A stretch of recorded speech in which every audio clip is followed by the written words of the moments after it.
Hello guys! Magandang hapon sa inyong lahat.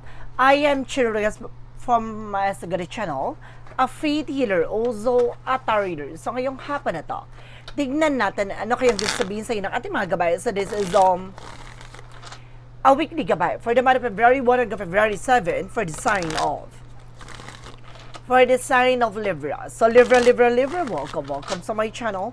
Ano kayang messages, advices ng spirit guides ang ating masasaga for today's video? Kanino kayang energy o kaganapan sa buhay ng mga Libra signs ang ating mga ginap? So guys, this reading is a general reading namang hindi lahat makaka-resonate. Kunin lamang po ang makaka-relate sa inyo and comment down below kung kaninong energy ang ating nasaga. Because don't forget to like and subscribe my channel. And i-click ko siya ba for more videos. Update ko. Maraming salamat po sa mga walang sawang pag-support sa aking channel. Lalong-lalo na ang dinig-skip ng ads na way pagpalain kayo ng Diyos at may kapal. Siksiklig umapaw na biyayang manang balik sa inyo. So let's see guys, what is the messages, advice sa iyo ng ating angel spirit for the sign of Libra. So let's see and watch this. So there's something a Knight of Wands. So there's something slow and steady. So manatiling kalmado, wag kang agresibo. No, may mga bagay dito na kailangan maging aware ka, no? So may mga bagay dito kailangan mas maging maingat ka. So let's see. And because there's something guys with a moon card for something revelation.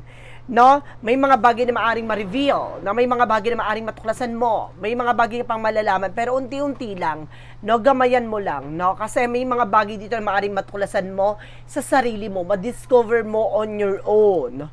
No, because there's something guys with the tarot, so with the sabotage, kasi may sumasabotage sa'yo dito, no, parang merong humaharang o humakadlang ng iyong pag-unlad. Unlad the way na parang knowledge, experiences, no, para ma-disappoint ka, ma-discourage ka. So, kumbaga sinasabi dito, may mga bagay talaga na magtutupad sa mga pangarap mo, pero kailangan unti-unti mong aralin or pag-aralan, no? Na kailangan mo mas maging matapang this time. So, there's something guys with a page of being curiosity, lagi kang maging mabusisi. So, kailangan mas maging maalam ka. No, alamin mo yung lahat ng bagay, huwag kang matakot, huwag kang mangamba. No? Kumbaga, kung natatakot ka sa isang bagay, kailangan mong pagpursigihing alamin ito. No? Hindi pwedeng lagi na lang hindi, no? Wag, hindi ko alam yan, gato ganyan. Kumbaga, kailangan matuto tayong matutunan yung mga bagay-bagay. Kasi, kumbaga, meron mga tao sa paligid natin, kaya tayo, kumbaga, din-discourage, ganyan, para hindi mo makamit or hindi mo makuha at malaman yung mga bagay na ganun-ganon. So, kaya kailangan mas maging maalam ka. No, kailangan din something curiosity, maging mabusisi, pag-aralan. And because there's a hermit card, the answer you need this year, magbibigay kaliwanagan daw. No, at kaayusan sa isa sitwasyon mo, magbibigay ng, kumbaga, knowledge. And of course, new experiences. And because the hermit card is something as success. And of course, enlightenment, a fulfillment, bagay na maaaring magdala sa iyo with the spiritual awakening, na parang may bagay na parang ipapatanto sa iyo o ipapaalam sa iyo, ipaparanas sa iyo, no, for your growth and expansion. Then of course guys, with the King of Swords, with the stop the pattern, putulin mo, alisin mo yung mga bagay na alam mo hindi nagsiserve sa iyo. No? Let's see. And because the Knight of Wands represents with the Knight of Pentacles, there's something potential for abundance. No? May potential ka para maging maayos, no? May potential ka para maging malago. No? May mga bagay lang dito kailangan mo unti-unti o gamayan mo yung mga taong totoo or peki sa paligid mo. Kailangan mong gamayan yan at unti-unti mong pakawalan at umalis dyan sa situations. Like for example, na itong tao na to very toxic at negative yung mga ina-approach siya sa'yo or mga sinasabi niya sa'yo, kung mga lahat ng bagay na alam mong napaka-nega nitong tao na to, pakawalan o bitawan mo, iwasan mo. No, kailangan mong pumili ng circle of friends, circle of support. Now, there's something guys with the Eight of Pentacles, there's something of focus. No, mag-concentrate ka sa ginagawa mo at magdadala sa ito ng tagumpay. This is something the Moon card, the Eight of Pentacles, represents something sa success, because accomplishment. No, yung bagay na may katotohanan sa likod nito ay may mga bagay na ma-reveal ka sa sarili mo. No, yung pala yung kala mo hindi mo kayang gawin, yung pala kaya mo pala, ganito, ganyan. There's a Ten of Swords, represent with the Five of Cups for disappointment. See, ito yung sinasabi ko kanina. Sinasabotahe ka para ma-disappoint ka. No, para mawala sa'yo. There's a losses. No, disappointment, losses, regret. No, para baka magkaroon ka ng pagsisisi. Ganon. Kumbaga, sinasabi dito na ito yung sinasabi sa'yo na kaya kanya sinasabi ng gato ganyan para ma-discourage. What is the Page of Swords? Represent with the King of Cups. There's a devoted and supportive person na may sumusuport, gumagabay sa'yo. There's a spy looking, watching at you. Na ibig sabihin dito, I feel something ancestor guides, no? May gabay na sumusuport, gumagabay sa'yo. What is the Hermit card? The Hermit card, something with a temperance, with a perfect timing. Sa lahat ng mga bagay na ito, maaaring magbigay kaliwanagan. No? Pinapaalalahanan ka lang, keep moving. No? This is something a balance. No? There's a give and take. No? Parang pinapakita dito na maging balanse ka. Ayusin mo yung pagsalin para walang matapon. Ganon. Kumbaga, ayusin mo yung paggawa ng mga bagay-bagay para hindi masayang yung mga paghihirap at pinaghirapan mo. What is the King of Swords? This is something, guys, with the King of Wands, something a look at the bigger picture. Lagi mo titingnan yung magiging kalalabasan. No, with the King of Swords, something wise. No, wise decision. No? Wise person. Very intelligent. With the King of Wands, something a look at the bigger picture. This is something ambitions. No, may mga bagay na ipapakita sa iyo or lagi mo titingnan yung magiging posibilidad. No, yung magiging advantage and disadvantage ng bawat decisions. What is the Knight of Wands? Because the Knight of Pentacles. So, reference with the Sun card, there's a fear of positive outcome. So, ito yung sinasabi ko na magiging positibo, na magiging magandang kalalabasan dito. So, kailangan mo lang maging positive, no? To attract positive energies. Na kung negative ka, negative yung magiging outcome. So, always being optimistic. Okay? And there's a Three of Swords, something a backstab. So, talaga sinasabi ko, no, may marireveal dyan about sa ginagawa mo. So, kaya kanya ginaganyan or dinidiscourage dahil sa inggit or baka ayaw masapawan. Ay. So, there's something, guys, with a chart with an action women. Magkakaroon ng changes and development sa situations mo. No? Malaking pagbabago to na maaaring mangyari sa iyo. No? Kailangan mo lang talagang tutukan what is your target intentions. At the same time, there's something with the Four of Cups. This is how to reevaluate. Tulad na sinasabi ko, being curiosity, kailangan maging mabusisi ka. O meron taong sumusubaybay dito sa there's something in disaster guides. Kailangan mo lang talagang pag-isipan. May mga paalala sa'yo ng ating divine na you need to pay attention. Because the Hermit card and the Temperance represent with the lovers connected with your love life. So, there's something divine intervention. Paalala sa'yo, ito yung spiritual awakening. I feel something nasa isang karmic relationship ka. No, meron ditong kumbaga may sumasapaw sa relasyon. So, may mga din na maaaring magbigay liwanag pagdating sa relasyon. No, may mga pagdadaanan ka o may mga tutol lang sa inyong relasyon. And there's a tower moment for a major changes. Malaking pagbabago ang magaganap sa situations mo, sa buhay mo. Malaki ang pagbabago na maaring unti-unti mo nang makita, no? Ang mga bagay na sinasabing pagbabago, no? And of course, unti-unti mo na raw masisilayan, makakamtan, malalaman ang malaking pagbabago na to. For the outcome, there's something, guys, with a white naman, for white divinity. At yung sinasabi ko kanina, no, there is a positive and good things na dapat mong gawin. So, always being positive and just being optimistic. So, manatiling positibo para maging positive ang outcome, gumanda ang daloy with a white naman. Naiwasan mo pag-iisip naman negative. No, mag-isip ka ng maganda, malinis at positibong sitwasyon. And of course, there's something high for something educations. So, may mga bagay na kailangan mo matutunan, pakakatandaan. No, may mga bagay din talaga na parang ipaparealize sa'yo dito. Matuto ka na. No? Parang kinakato ka dito na matuto ka na sa mga pinagdaanan mo. Kasi merong bagay din talaga o tao na marireveal dito. No? Yung pala, akala mo, kumbaga, ano kayo, no? Kumbaga, partnership kayo or either a friend talaga. Pero deep inside or deeply connections nyo is something insecure. So, malaki pala ang inggit sa'yo. And the Ace of Wands, something a new project. A new plan is coming in. So, may mga bagong proyekto, plano, opportunities, trabaho na paparating sa'yo. So, huwag kang matakot. No? Huwag kang kung balak mo mga ibang bansa, go for it. No, kung gusto mong umalis, go for it. No, kung gusto mo mag-apply, gusto mo magtrabaho, or gusto mo mag-create ng business, magtayo ng business, go for it. No, there's something at target na intention. Kumbaga, kailangan mo, alam mo kung anong purpose mo. Kung bakit mo yung gagawin. Ganon. And of course, there's something guys with a Four of Pentacles for saving money. Or kailangan proteksyonan mo at pangalagaan mo ang anong grounds mo and even your territory. Ano man yung mga bagay na meron ka, kailangan pag-ingatan. So, pag-isipan, mabuti, alalahanin, alamin, no, yung mga bagay-bagay bago ka magdesisyon. And of course, there's a black novel. So, there's something a black divinity. So, tulad na sinasabi ko dito, nasa isang karmic relationship ka o may gayuma kayo ng person mo.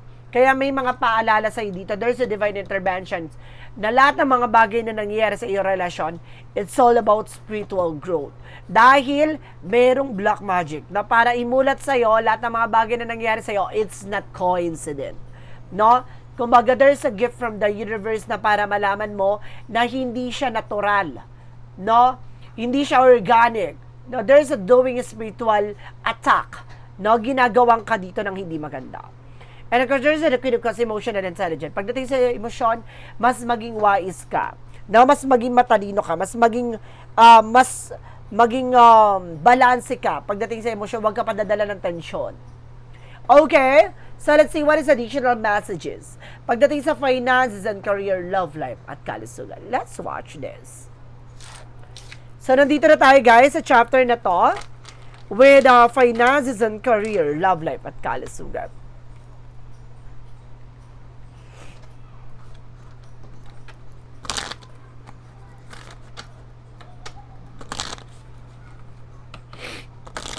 Let's see guys. Okay, so there is something about sa finances and career. There's a Queen of Wands by confident. No? Lakasan mo ng loob mo na maging matapang ka. Alisin mo yung alinlangan na takot mo. The more kasi na para may alinlangan ka, hindi ka magsasucceed. Ganun talaga yun. No? Once na may doubt ka sa ginagawa mo, hindi ka magtatagumpay. Kaya kailangan malakas ang loob, matapang mong harapin. No? At walang alinlangan dapat.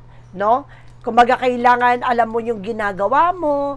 Kumbaga, kung papasok ka sa isang business, alam mo yung magiging consequences mo. Alam mo yung magiging outcome. Diba? Huwag kang papasok sa isang bagay na alam mo hindi mo alam yung magiging resulta. O hindi mo alam yung mga bagay na gagawin mo. And there's something as 6 of Wands for victory. Bagay na magtatagumpay ka. No? Ano man yung bagay na ginagawa mo, mapagtatagumpayan mo raw naman daw ito.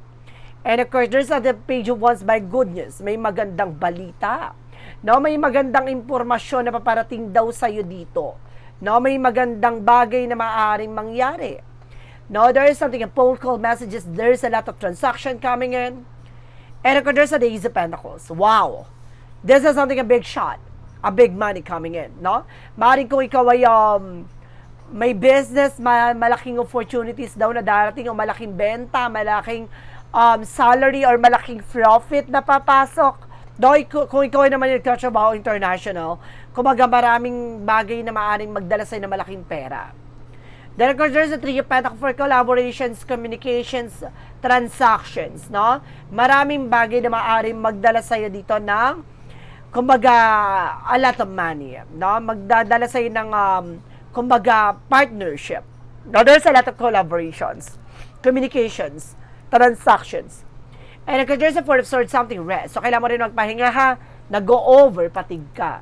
So, kailangan mo na ng sapat na pahinga din. So, let's see what is additional messages naman tayo pagdating sa love life. There is something, the Magician for manifestation, very controlling. So, meron daw ditong, kumbaga very, kumbaga control, manipulator. And if there's a Six of Swords, there's a transition, kailangan mo makaalis sa hindi maganda situations. Na may toxic daw, na sa isang karmic relationship ka. And there's a judgment. Ay, may paalala ka na you need to pay attention. May bagay na kailangan mo mas maging maingat. And there's a 9 of Cups. Mayroon din magtutupad sa mga pangarap mo pagdating sa relasyon. No, they say that there's something, a 5 of Pentacles. No, kaugnay nito, yung mga bagay na nararanasan nyo sa buhay nyo, sa career, sa love life, at kalusugan. It's all about karmic relationship. No, pagsubok yan. Once na lagpasan mo yan, no, it turned to a deep soul connection. The Five of Pentacles represents something financial loss or financial crisis. Kung bakit mo raw nararanasan yung mga kagipitan, no, bigla na lang kayo daw naiipit sa situations, bakit ganon, no, kumbaga, bakit yung bagay na nararanasan nyo, pagsubok, no, pagdating sa relasyon at sa finances, bakit? No, may kaugnayan yan about sa karmic relationship. And because there's also a Page of Pentacles, invest wisely. No, mas maging maingat ka sa lahat ng bagay na papasukin mo. No, para wala ka ng pagsisiyar pang hinayangan sa huli. No, pagdating naman tayo sa kalusugan mo, and there's a strength of confident, lakasan mo ang loob mo, maging matapang ka, alisin mo yung nilangan at takot mo, mas maging maingat ka pagdating sa kalusugan mo.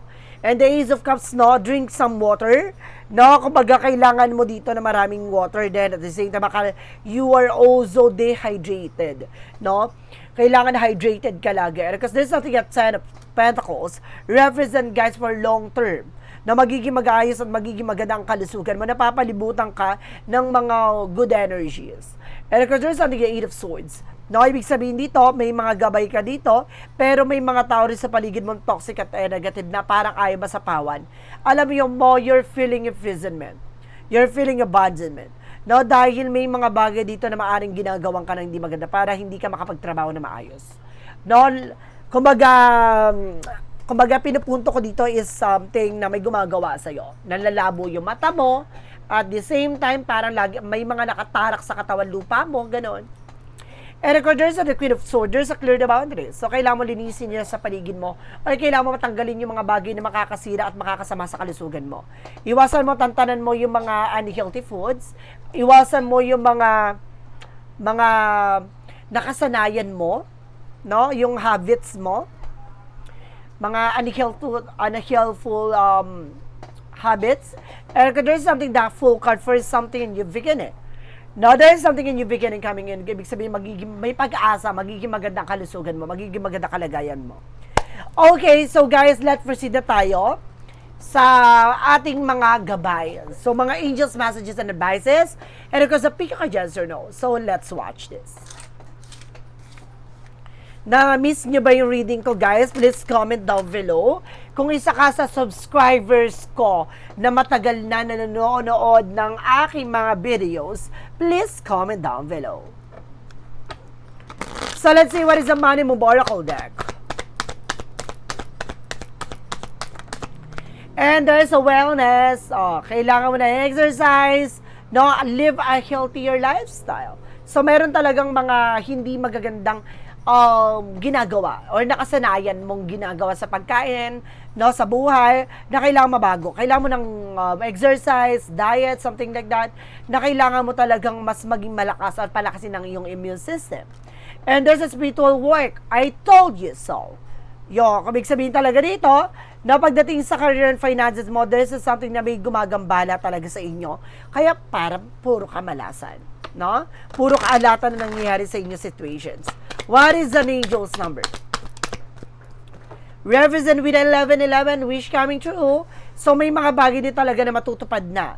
No? May mga bagay na maaring magbigay kasagutan at kaliwanagan sa situations mo. So, you are in for a lucky break. It may come as an happy news. Experience an opportunities or an exacting acquaintance. You will find yourself in the right place at the right time. It's not coincident, but a gift from the fate. So, see, lahat ng mga bagay nito magdadala sa at pagtupad sa pangapangarap mo. So, kailangan mo lang talaga, no, taking action and keep moving. No, manatili at magpatuloy sa iyong ginagawa, no? Kumbaga, itong bagay na ito is something gateway, no? Para magtagumpay ka. Ito yung parang daan mo. This is something a gateway and a framework, no? To build a successful venture. So, let's see, what is a yin and yang oracle card? And there's an apology coming in. Some of you, there's an apology. Just being aware. And there's a present, no? May mga bagay na maaaring magdala sa with the present moments, abundance coming in. No? Magtatagumpay ka at magdadala sa ito na nag-uumapaw na kaayusan at karangyaan dahil may mga bagay na matutupad sa mga pangarap mo. And if there's the sun, maaaring nag-iisa kang anak na lalaki o may anak na lalaki o maaaring magkaroon ka ng anak na lalaki. No, itong lalaki na ito yung magbibigay kulay sa mundo mo, or maaaring ito yung magbigay ng bagay na gusto mo talagang makamtan. No? There's something to practice, enhance your ability and polish your skills. Kailangan palawigin, palakasin ang iyong kumpiyansa, no? Ang iyong kaalaman. No? Kailangan mong mas lalong maging matatag at matapang. There's a synchronicities for planting seed. No, lahat ng mga bagay na to, lahat ng itinanim mo. No, ito yung panahon ng pagpupunla, no, na pagpupunla, pagtatanim dahil sa mga susunod darating niyang araw na aanihin mo rin to. With the Romance Angels, with a Mystic Love Oracle deck. Represent with the travel. So some of you guys na mayroon ka travel with your person, na may travel kayo na person mo. For Archangel Michael messages, for Archangel Michael messages is something, admit your true self, admit the truth to yourself and nakakardiness. So, kailangan mo mas maging tapat at maging totoo sa sarili mo. No, kailangan mong, ano man yung mabagi na meron ka, just accept the fact, no? Palakisin at pagyabungin mo yung sarili mo. Wag mong hayaan na ma-discourage ka or maapektuhan ka ng mga sinasabi ng iba. No, kailangan mong, mas patibayin yung authentic self mo, diba? What is the Jesus loving quote said? Your heavenly Father know that you have need all of this. Alam ng ating Panginoon, alam ng ating Ama na lahat ng mga bagay na to ay kailangan mo. At karapat-dapat sa'yo. From Shadow Work, Revision 1. From the Shadow Work, Revision 1. There's a spiritual awakening. It's all about spirituality. So I told you so. No, lahat ng bagay na to ay didadaan ka at ilalagay ka sa mga bagay na dapat mong kalagyan at dapat mong maranasan. Sit with your shadow. It's the way to enlightenment. No, iuupo ka sa isang sitwasyon na madilim na parte para malaman mo ang multo ng sarili mo. No, shadow, it means, kumbaga, anino mo. No, akala mo, no, yun yung mga bagay, takot at pangamba mo, na once na sa madilim na parte ka, once na masinagang ka ng liwanag, makikita mo yung takot mo. Makikita mo yung mga bagay na akala mo mayroong katotohanan, yung pala isang sarili mo lamang na takot na kailangan mong labanan. So, ayun yung bagay na magbibigay liwanag sa'yo. Na kailangan mong i-boost yung confidence mo. Huwag mong hayaan na lamunin ka ng takot at pangamba mo at the same time na mga tao sa paligid mo nasisiraan at i-discourage ka para hindi mo magawa yung mga bagay na yan. Now, there's a clarifying for a life situation. Diba maraming ganyan, guys? For clarifying for a life situation, there's something, guys, with a slow climb. No, you're getting there one steady step at a time with little bit on effort. So, sa bawat takbang mo, mayroong bagay na giginawa at luluwag ka dyan. So, unti-unti mo naman daw yan makakanta, no? Hindi mo kailangan madaliin, hindi mo kailangan, kumbaga, bilisan sa eksena, bagkos kailangan mo enjoyin yung moment na to. No, para matutunan, maranasan, maramdaman, ano man yung mga bagay na dapat mong i-treasure, no? There's a clarifying for a love situation. Sa madaling salita, namnamin mo, diba? Namnamin mo lang, enjoyin mo lang. And there's a looming agenda. You have different ideas about love and intimacy. So, iba yung, kumbaga, descriptions mo ng love. So, pinapakita dito, guys, na may mga bagay kang, yung pagmamahal mo, hindi mo siya na-express, no? Talagang, kumbaga, physically, no, emotionally, na-express mo siya by little things. So, may mga bagay kang ginagawa, yun pala yung pag-express mo ng pag-ibig at love. And this is something of what lies beneath we hear the future. Fake apologies. So, meron talaga ditong hihingi ng pasensya at tawad sa'yo. No, hindi totoo at hindi sincere daw ang kanyang, kumbaga, approach sa'yo, kaya kailangan mag-ingat ka. There is a path of the light, represent what? What is a path of the light, represent what? There is a positive thinking. My life is filled with a small moment of light. I choose to focus on the things that bring me joy and happiness with each positive thoughts. My mind is gently calm and invite more peace and light into my life, allowing it to guide me towards tranquility. So see, lahat ng mga bagay nito ay magiging maganda at positibo ang kalalabasan. So always being positive. Paulit-ulit ko sinasabi on the first chapter natin, maging positibo ka dahil may mga bagay talaga na para sa'yo talaga. Kung positive at positibo ka, magiging maganda ang kalalabasan. So let's see. What is a pick a card, yes or no? So let's watch this. So nandito tayo sa kahuling chapter ng ating reading with a pick a card, yes or no? So guys, before anything else, no, kung bago ka sa channel, kung pick a card, yes or no, pwede ka magtanong. Isang tanong, isang sagot. Mag-isip ka ng tanong at pipili ka na magiging sagot within 1, 2, or 3. Dahil kapag nakapag-isip ka ng tanong at nakapili ka ng number na magiging sagot sa tanong mo, please comment down below. So let's start with the number 1. Number 1 represents with a no. Come back to bite you, bitter taste, go sour. So may mga bagay talaga na hindi pa hinog, no? May mga bagay na hindi pa talaga dapat anihin, no? May mga bagay na huwag ipinipilit, no? Kumbaga, huwag ipinipilit yung isang bagay na alam mong hindi pa ready. So, huwag daw. Number 2, there's a no. Rethink your direction, this isn't your path. Pag-isipang mabuti yung direksyon na tatahakin mo dahil hindi yan yung para sa'yo. Number 3, there's a no, all no. No, pinapakita dito, your ideas are rejected, not satisfied with the result.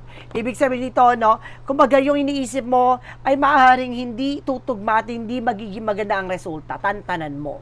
So guys, this is something, a weekly pasilip, weekly gabay for the month of February 1 hanggang February 7 for the sign of Libra. So Libra. Maraming salamat for this wonderful reading. So once again, this reading is a general reading lamang, hindi lahat makaka-resonate. Kunin lamang po ang makaka-relate sa inyo and comment down below kung kaninong energy ang ating nasaga. Because don't forget to like and subscribe my channel and hit ko siya ba for more videos update.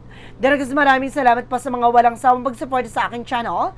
Lalo na ang dinigiskip ng ads na way pagpalain kayo ng Diyos at may kapal. Siksik